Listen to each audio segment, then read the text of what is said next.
kag sa numero 1 sa mga balita subong adlaw.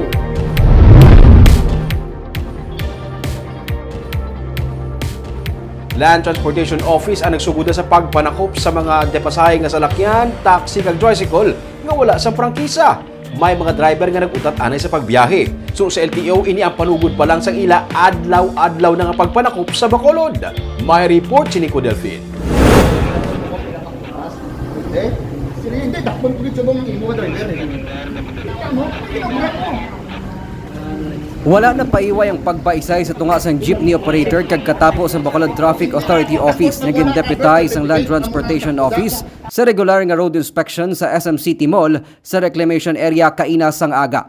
Kalabanan sa mga na-issuehan sang citation ticket mga jeep nga wala sang business permit kag expired ang prangkisa. May mga taxi kag jeepney driver man nga na-issuehan sang violation ticket tungod wala sang seatbelt. Sa pagkam sa LTO, binaryo lang iway, di pilit daw.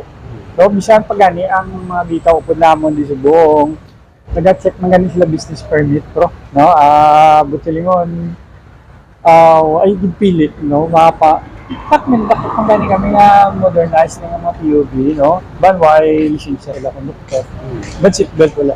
May mga nadakpan man nga kolorom nga jeep kag bisan mga konduktor sang modernized jeep na isyuan sang violation ticket. Prueba ini suno kay Novero nga wala nila gina-single out ang mga traditional jeep sa dakpanay. Ang lahi gambal nga ko unregistered ka o kolorom ka, illegal gidya eh. No? Di nakpon ta gidya. No? Hindi niya pwede magambal nga sila nga hindi lang kami ang ipagdakpa kay otherwise unfair na sa iban nga legal, no? So, why kaya sa personal menti, why ko may nabalang arrangement nga to the effect nga bali, hindi sila pagdakpon nga bangod illegal na sila o wala kami nabalang. Sige. Pero si Judito Bulhano, driver sang singkang Central Market nga jeep, ginpakamaayo nga hindi na lang magbiyahe bangod Nobyembre 2021 pa, nag-expire ang gin-issue sa iya nga provisional authority sang Land Transportation Franchising and Regulatory Board. Okay, managan na problema. Sa rin yung anay, Wala ka mo nag-strike? Ang kwan di bak naman strike sa lahat eh. Manila ko diwan, nung tuslaw pag sa man.